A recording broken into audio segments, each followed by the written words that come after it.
Good evening, कैसे हो सभी। और तो भाई हमने एनसीईआरटी की 6th क्लास की first second third chapter complete कर लिए थे। आज हम करेंगे अपना चैप्टर 4 की एलिमेंट ऑफ डेमोक्रेटिक गवर्नमेंट, कि डेमोक्रेटिक गवर्नमेंट के कौन कौन से की एलिमेंट होते हैं।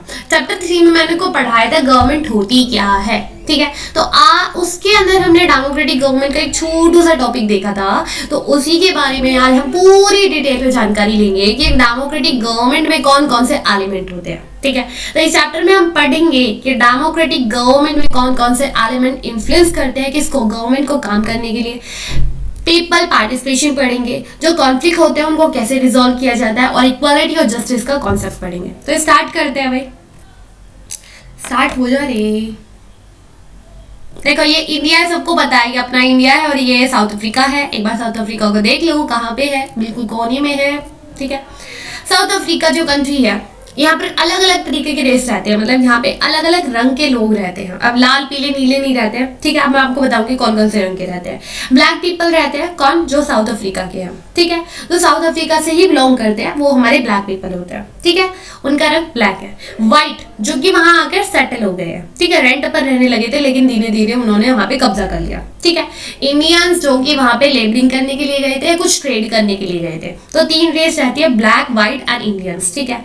तो हमारी एक माया नाम की 11 साल की लड़की होती है, जो कि साउथ अफ्रीकन गर्ल होती है, ठीक है।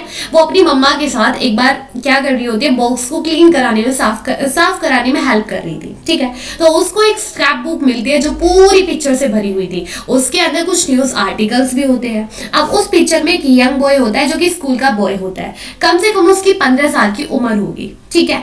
अब वो अपनी मम्मा से पूछती है, मम्मा ये बॉय कौन है। तो उसकी मम्मा बोलती है ये हेक्टर पीटरसन है। कौन है? हेक्टर पीटरसन है, ठीक है।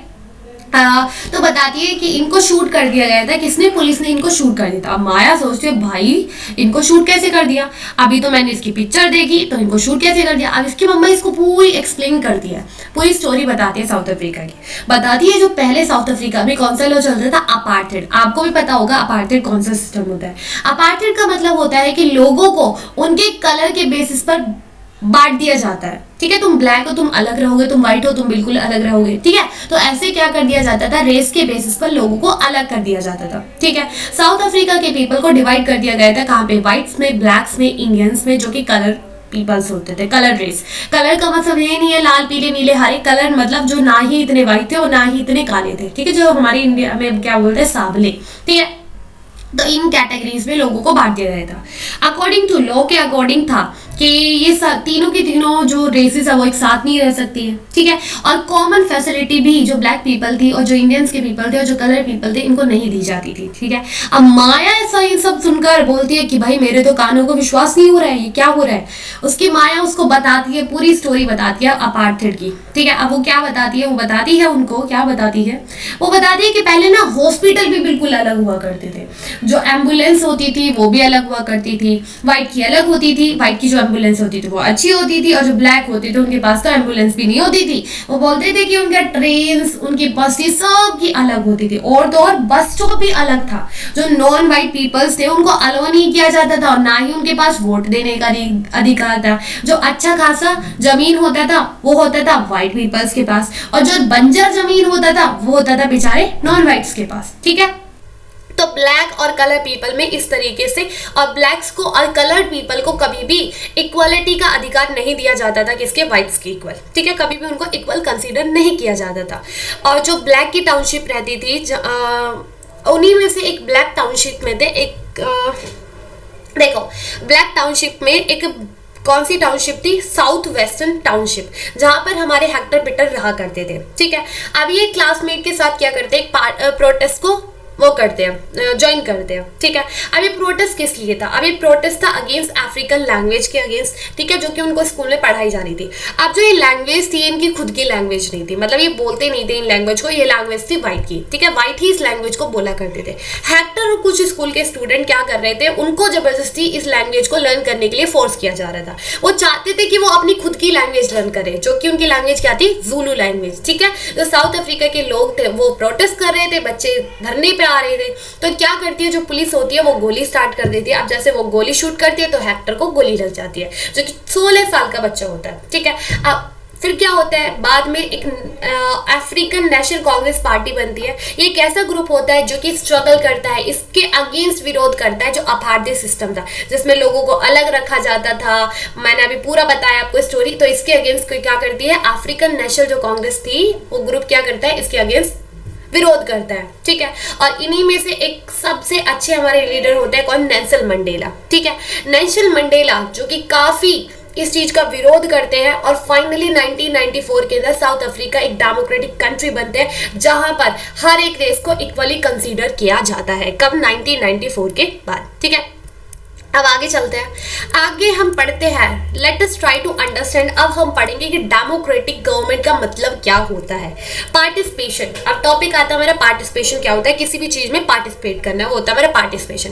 क्या आपने कभी सोचा है कि हम 5 साल में इलेक्शन क्यों कराते हैं? ठीक है, आपने प्रीवियस चैप्टर में पढ़ा होगा, जो पीपल्स होते हैं वो अपने डिसीजन बनाते हैं किसके अंदर, डेमोक्रेटिक गवर्नमेंट के अंदर, मतलब डेमोक्रेसी के अंदर जो पीपल होता है वो क्या करते हैं, अपने डिसीजन लेते हैं। ठीक है, अब यहाँ पर थ्रू द इलेक्शन, किसके थ्रू, इलेक्शन के थ्रू, मतलब जो पीपल्स होते हैं वो अपने लीडर को चुनते हैं और वो लीडर ही उनके बिहाफ पर डिसीजन लेते हैं। ठीक है, उन्हीं के बिहाफ पर क्या करते हैं, पॉलिसीज बनाते हैं।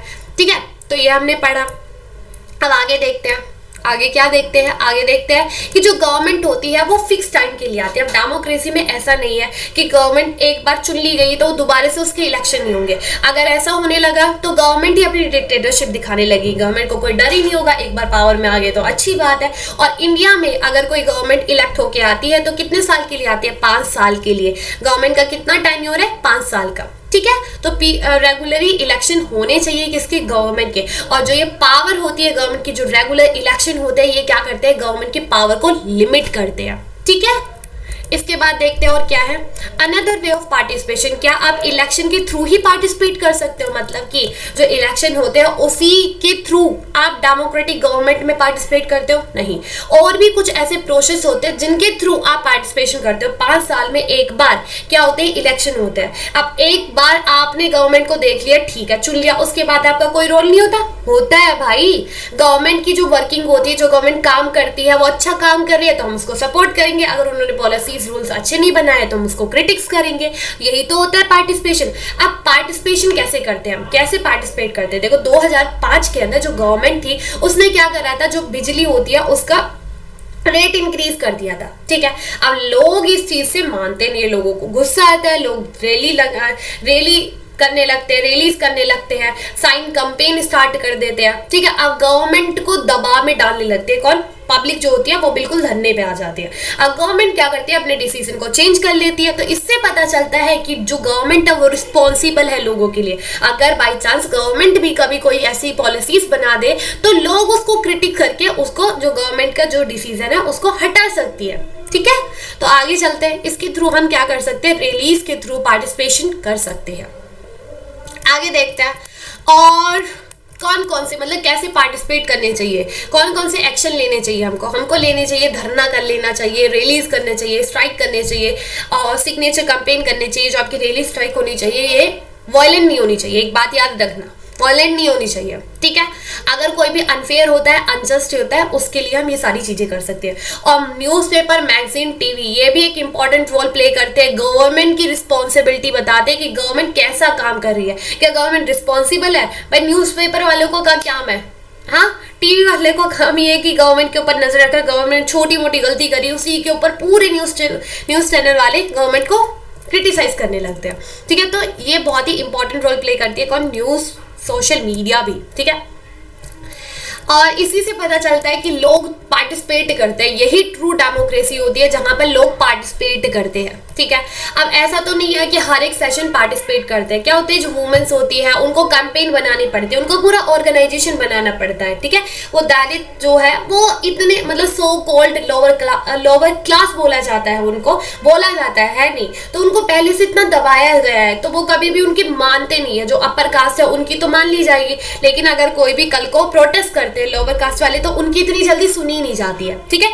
तो ये गलत होता है। ठीक है, तो वो प्रोटेस्ट करते, कैंपेन कर सकते हैं और अपनी बात को सरकार के तक पहुंचा सकते हैं। अब क्या होता है, कभी भी डेमोक्रेटिक गवर्नमेंट के अंदर कोई भी कॉन्फ्लिक्ट हो जाता है तो उसको रिजोल्व कैसे करते हैं। अब आपने माया की स्टोरी में देखा, कॉन्फ्लिक्ट हुआ, वायलेंस हो गया, मतलब पुलिस ने ही क्या कर दिया, वायलेंस कर दिया। तो इससे पता चलता है कि वहां पर लोग प्रोटेस्ट भी नहीं कर सकते, लोग पार्टिसिपेट भी नहीं करते, पार्टिसिपेट नहीं कर सकते तो डेमोक्रेसी का नाम ही नहीं था। ठीक है, अब कॉन्फ्लिक्ट क्यों होता है? कॉन्फ्लिक्ट जब होता है जब अलग अलग कल्चर के लोग, अलग अलग रिलीजियस के लोग, इकोनॉमिक बैकग्राउंड के लोग एक साथ रहते हैं। अब आपकी जहां पे आप रहते हो, जिस कॉलोनी के अंदर जहां पर भी आप रहते हो, क्या आपकी जाति के लोग ही वहां पे रहते हैं? अलग अलग धर्म के लोग रहते हैं। ठीक है, अब अलग अलग धर्म के लोग रहते हैं ना, तो वो एक दूसरे में डिस्क्रिमिनेट करने लगते हैं। देखो, अगर आपके पड़ोसी ने आपके घर के आगे कचरा फेंक दिया ना, तो आप एक दिन तो उससे कुछ नहीं करोगे, और कल गलती से उससे भी कोई छोटी मोटी गलती होगी तो उसी के ऊपर आप 1 महीने की गलती बताने लगोगे, पूरे उसकी तरफ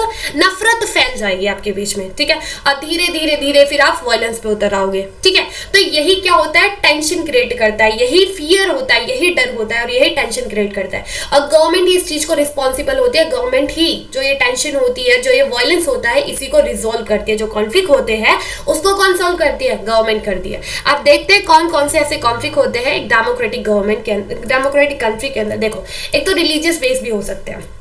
ठीक है, कोई भी ऐसा जा रहा है कि कोई भी दोनों धर्म की कोई भी रैली निकल रही है, तो उस टाइम पर जो हमारी पुलिस है बहुत ही इंपॉर्टेंट रोल प्ले करती है किसी भी वायलेंस को खत्म करने में बोल रही हूँ, मतलब कोई भी वायलेंस होता है तो उसके लिए कौन रिस्पॉन्सिबल होती है? हमारी पुलिस होती है। ठीक है, और रिवर के ऊपर भी एक इम्पॉर्टेंट, रिवर भी एक ऐसा सोर्स है जिसके ऊपर कॉन्फ्लिक्ट हो जाता है। क्या होता है कि एक रिवर बह रही है, वो स्टार्ट हो रही है कोई भी स्टेट से, अब वो धीरे धीरे धीरे उसका एंड हो रहा है दूसरी या तीसरी स्टेट में। अब उसको तो नहीं पता कि मैं तमिलनाडु से निकल रही हूँ तो मैं तमिलनाडु में बह जाऊँ। ठीक है, स्टेट को तो नहीं पता। ठीक है, अब क्या होता है कि एक आपने केस सुना होगा, कौन सा केस? Kaveri water dispute. ठीक है, जो किसके बीच में था? कर्नाटक और तमिलनाडु के बीच में था। ठीक है, इसमें क्या होता है कि कर्नाटक के अंदर एक डैम बनाया गया था, कौन सी रिवर के ऊपर?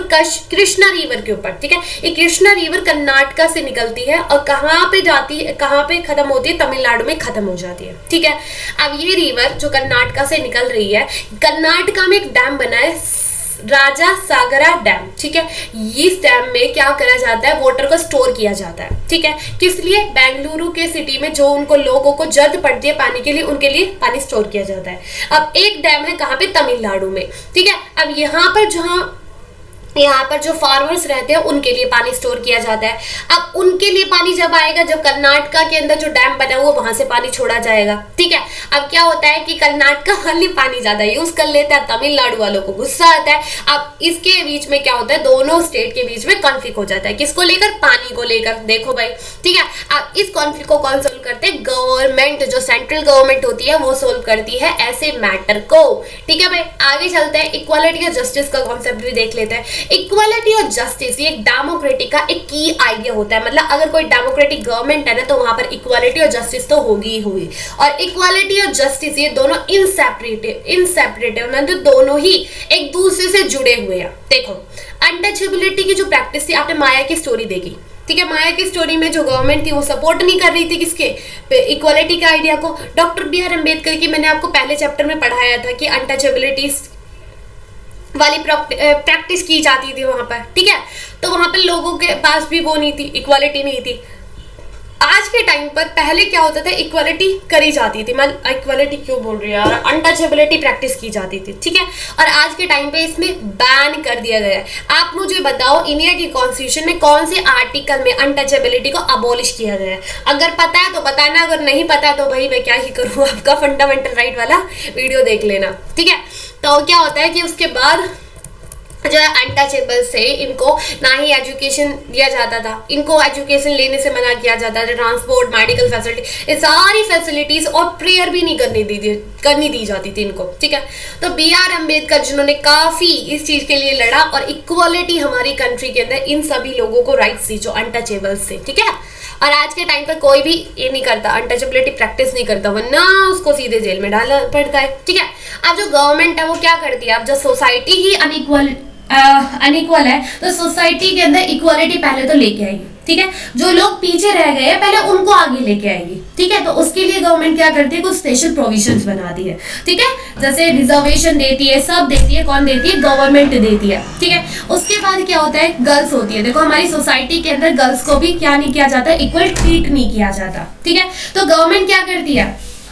स्कॉलरशिप देती है, फ्री एडमिशन कराया जाता है, तो उससे गवर्नमेंट क्या कर रही है, कुछ स्पेशल प्रोविजन दे रही है। जो सोसाइटी के अंदर अनइक्वालिटी पहले से है, तो सोसाइटी क्या कर रही है, गवर्नमेंट क्या कर रही है, इक्वालिटी प्रमोट कर रही है। ठीक है, तो यहीं पे हमारा चैप्टर खत्म होता है। आई होप आपको ये समझ में आया होगा।